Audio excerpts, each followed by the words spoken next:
Manousso Musing with Lee J. Berman on their article, Impasse as a Fallacy. That is our topic for today. Welcome to the Lawyers and Mediators International Show and Podcast by InstantMediations.com, where we discuss law and conflict resolution topics to educate both professionals and everyday people. Catch regular episodes on YouTube, the Instant Mediations app, and anywhere you get your podcasts. Just remember, nothing in these episodes constitutes legal advice, so be sure to talk to a lawyer, as cases are fact-dependent.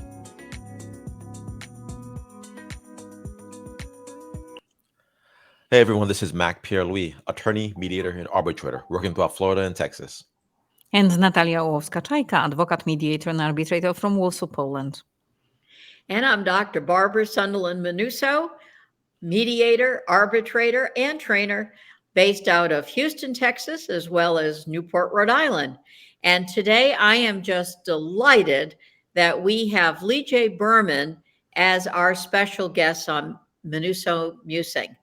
And welcome, Lee J. Thank you for taking the time today to come. You have so much information to share. I'm just absolutely delighted. Barbara, I'm thrilled to be here. Thanks so much for having me. And I also want to add the reason that you have so much to add, you have received recognition from every major mediation group in the world.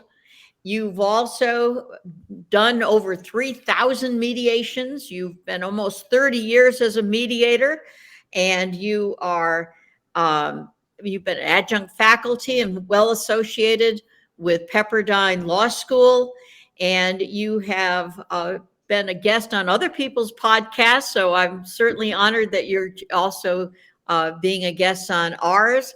But your information and your subject matter, impasse is a fallacy, that just resonates with anybody who has ever mediated. And I was telling you before we started the show, I had a woman not walk in, but we're doing Zoom mediation. And she didn't even say hello. She just said, I think we're at an impasse. And it's like, no, we're not. And then we went on and we did have a good mediation. Tell us, obviously there's a reason that you wrote the article on this, and you have been well known for this. So just so everybody's on the same page, what does impasse in mediation look like? What are some of the different perspectives? And give us, bring everybody on the same page so we're all in the same reality here. So thank you, Barbara. First, I just want to respond to what you said about that woman walking in to your mediation or zooming in. We mediators, we listen differently, don't we? Right? We don't hear what other people hear. Other people listen to that and they hear we're at an impasse. The two most important words I heard are, I think. That tells me, given what she knows so far, she's not able yet to see how it's going to resolve. That's what I hear. And that's why impasse is a fallacy. So the diciness of this, and I'm going to put it right out there early on. I'm going to tell you, I define impasse as the very moment at which the mediator ran out of skills. My theory about this is that mediators, if we want to get better at what we do, if we want to hone our craft, if we really want to become master mediators, which is the name of one of the books I'm writing right now, if we want to become master mediators, we have to figure out what's going to come up and deal with it before it does. That's what people hire us for. It's what your expertise and mine and Natalia's and Mac's all work together to make sure that we're anticipating what could come up and heading it off before it becomes an issue. So knowing what your definition of an impasse is, tell us, isn't it in our mediation clients' minds, usually they blame the mediator for the impasse that happened. And Right. your definition goes in line with that. However, isn't an impasse, if it really happens, a state of mind of people? I would say that yes, to a great degree, Natalia, it is a state of mind of people. And I think most importantly, it's a state of mind of people at that moment. I think impasse is temporal. I think it's a way of stating a frustration or digging their heels in because they feel they've been pushed too far, too fast, or something like that. But it's word to us if they use that word, and I don't hear it from parties usually, but if they do use that word, I take it to mean I can't see my way out of this.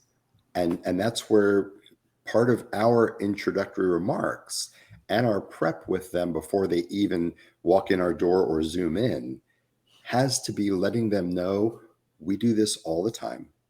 One of the stories I like to tell people is imagine a river rafting voyage. You're on a big raft with 6 friends and you're going down the river and it's a sunny day, and then you hit the whitewater rapids and the boat starts going like this and people maybe get tossed out, or you're hanging on for dear life and everybody is soaked and you wonder if you're going to make it out. In that moment, when you take one of those guided tours, the guides say, when that happens, listen to your guide and do exactly what we tell you, and we will get you out of here fine, because we do these whitewater rapids every day. And our goal is to get you to the bottom where the water is like glass and you can see the reflection of the trees and the clouds and the birds. I tell people that at the start, and I let them know if it's an especially contentious case, which I will know before they walk in my room. I let them know that's the time to rely on me and to trust me and to trust your attorneys, because they've also done this dozens or hundreds of times before or more.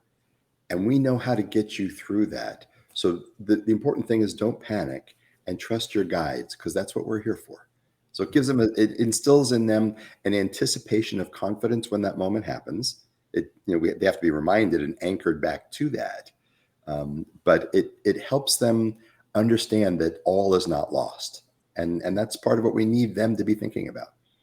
Yes, thank you for this topic. And in a way, it's all about prepping the parties correctly so that they know, look, an impasse isn't the only option. There are lots of options. I sometimes, if I'm doing a mediation, I'll tell people, look, this might resolve in a full settlement, might resolve in no settlement, might resolve in a partial settlement, or it might resolve in a recess where we need to come back because we're just not ready yet to wrap things up cleanly. But the whole no settlement thing, right? The impasse. Very rarely do people totally disagree on everything. There's always something they can try to, iron out and work out. But in the jurisdiction I work in Harris County predominantly, there's a lot of mediations, and we do these half day or whole day mediations, 4 or 8 hours. And when time runs out, like people start packing their bags and they're like, look, we've done it 4 hours. And it's almost like what you said earlier, the impasse is when the mediator runs out of skills. Well, what about the impasse is when the time runs out? Do you see time as a factor as well that kind of breaks mediations that shouldn't be, that could be resolved otherwise? What do you think about time? Such a great question. You touched on 2 really important facets of this, Mac, and both in the article and in the workshops that I teach based on the article. We break the mediation process down into segments. The first segment we call convening, but it's basically everything that we mediators do before they walk into our room, whether that's virtual or in person.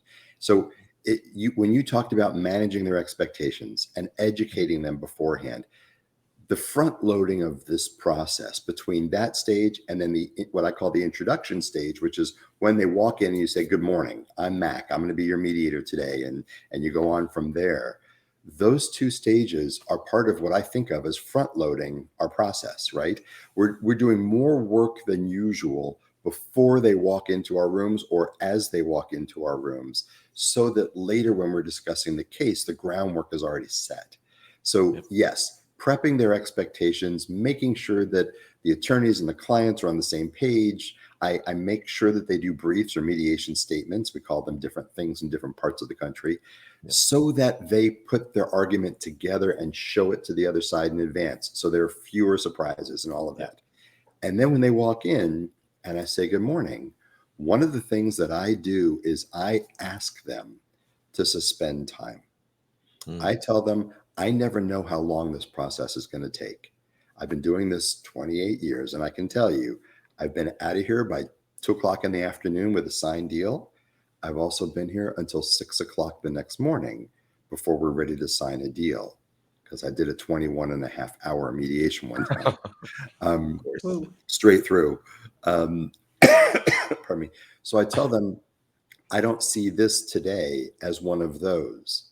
But what I need to know from you, and this is part of my introduction every single morning, what I need to know from you is, assuming for the moment that we're marching forward, we're making progress, we're making good use of our time, we're getting somewhere.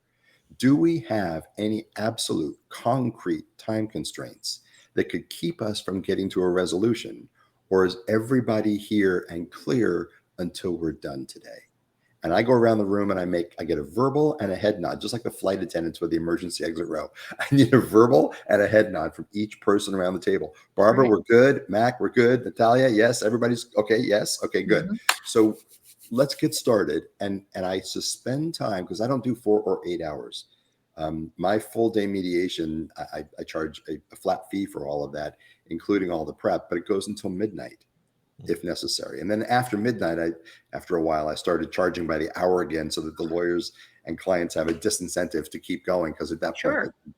Sure. But anyway, so I suspend time because I think time is the enemy of resolution, and I manage their expectations during the convening stage. Before they ever walk in the door, we tell them, please clear the entire day and evening so that time constraints don't get in the way of us getting this resolved for you on the day of the mediation. And Lee J, that's very good information, and that's a very good framework. So, as our mediators who are listening to this can realize, that their preparation and their opening, if you want to call it an opening statement, you call it more of a positioning, a framework of what's going to be happening. I think when you see an inexperienced mediator or somebody who is working with a nickel in front of their eye instead of really taking the professionalism of the process, they have a tendency to jump in and not give it the massage or the framework that's needed. And so I heard you say that. And as far as the impasse part of it, by doing this, you offset the conditions that might be in the way, or setting up the barriers that might create the impasse that people are thinking about.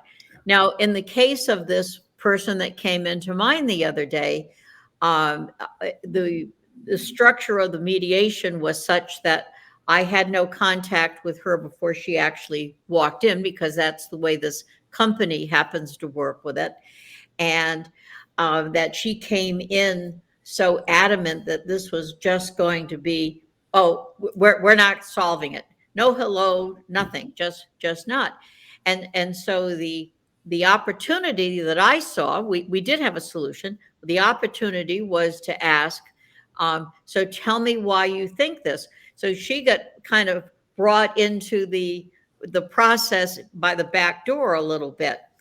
But if you are mediating and you have gotten further than that, of course, and people are used to the words impasse, that seems to be a vernacular of the mediation world. People like to use that as a pounder or the stake that they're putting in the ground, and I don't think they really understand it.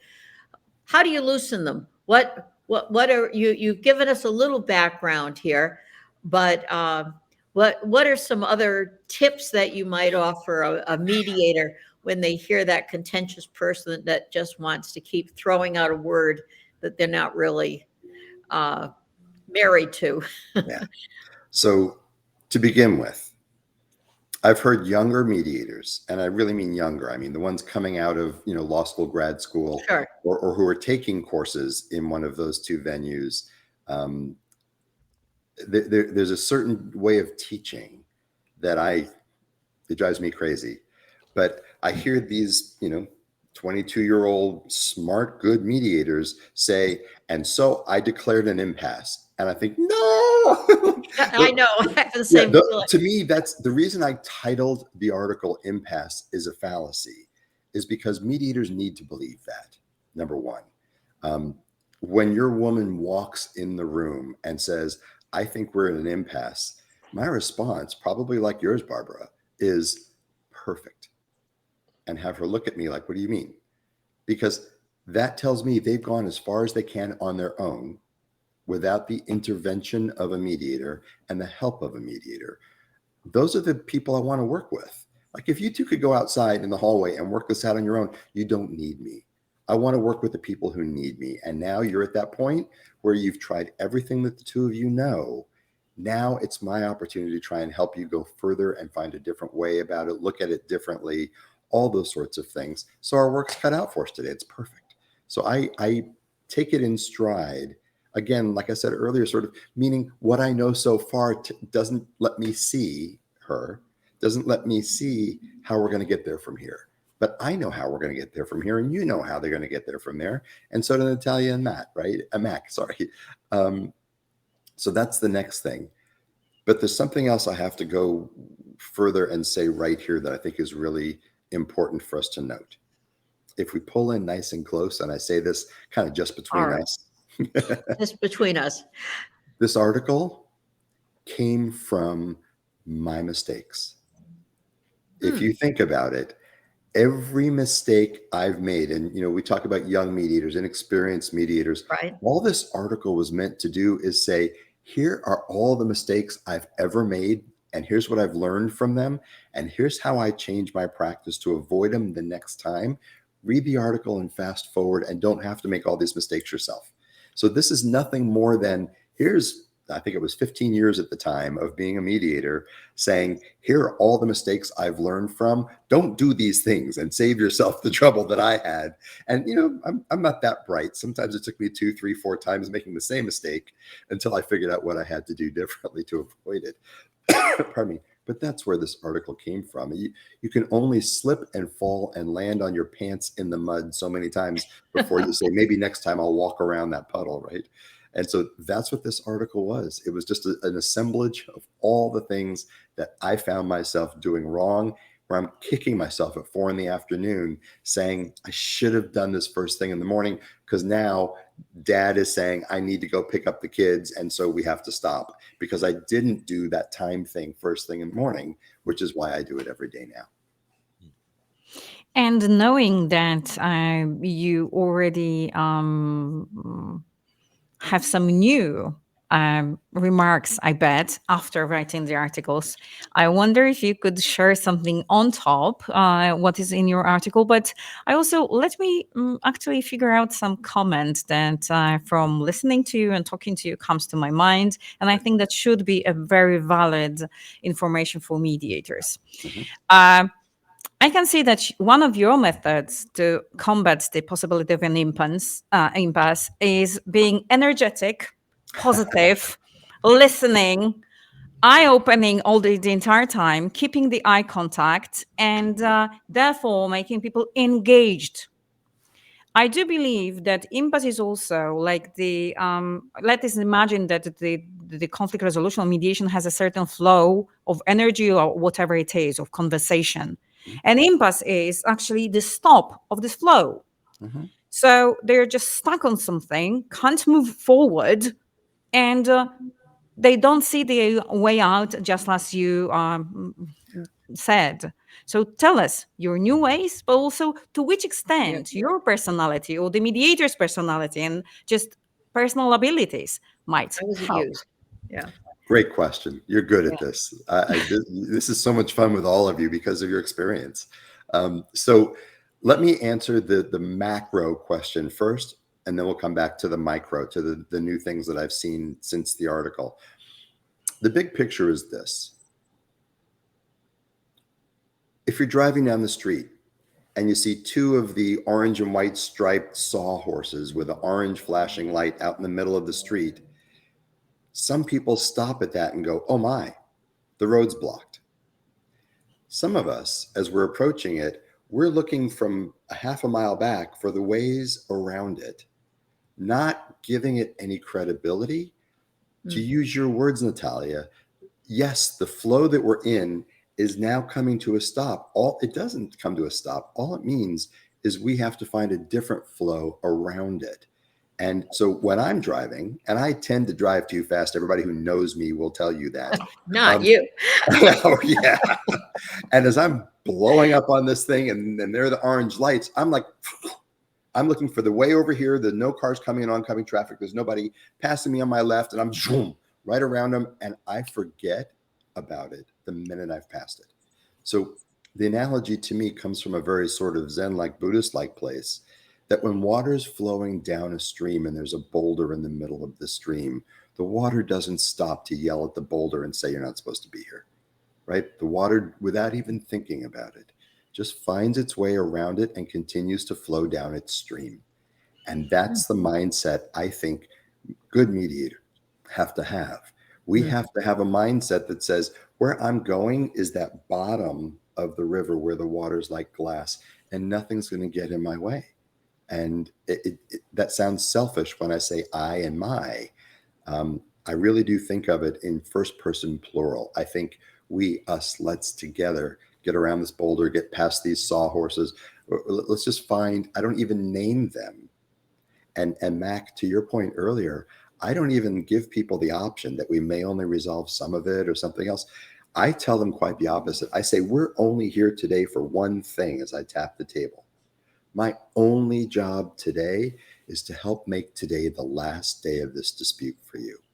So with that as our goal, let's figure out how we're going to get there, because that's what we're here to do. And I do a lot of other things, again, in the front loading of it. I do a lot of other things, like compared to the litigation process. My introduction is basically, good morning. We're here for a process today that, as you know, I assume, is very different from the litigation process. And I talk about how litigation looks at a problem forensically. What was done, what was written, what was said, what was intended, what the damages are, who's culpable, all of that. But it like cuts open a dead body like a forensic analysis. That's not what we're here for today. We have to start with that because we have to know what's brought us here. But today is about the present tense and the future tense. And there are 5 or 6 ways in which this process is different from that. And then I talk to them about the time, like we've talked about. And I talk to them about a whole bunch of other things to shift the paradigm and turn their thinking.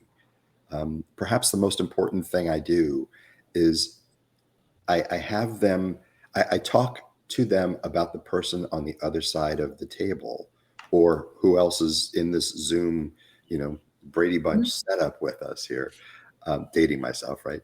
But I say to them, if you think about it, everybody came here today looking for something. You haven't empowered me to forcibly take from somebody else and give to you, because I'm not your arbitrator or your judge. So for today's purposes, as you think about getting what you came here for today, it's important to recognize that it's the people on this screen or the people sitting around this table who have what it is you came here for. Even if that something is just a release, if you want what you came here for today, you have to get it from the other people around the table here. So this is a different paradigm, because in litigation, we all know this, right? You go in to win at all costs. You can't finish second place in litigation. But today, it's not a process of winning over somebody else. It's a process of winning them over. And so I talk to them about all of this front loading at that introductory stage in the first 10 minutes. Wow. And I think it's intended to unhook them from, we're at impasse, or I just want to sue them and win. And, all those things that people can walk in with if they just don't know any different. So this is all part of changing what happens in the first 10 minutes of a mediation that makes the whole rest of the day so much easier. Lee J., that is a wonderful conclusion of this program. You are certainly one of the titans of mediation, but we all know that. And Lee J. Berman from California, Impasse as a Fallacy. You nailed it. Fabulous. Thank you for being on Manousso Musing. Thank you all. Thank you so much. Thank you, Barbara.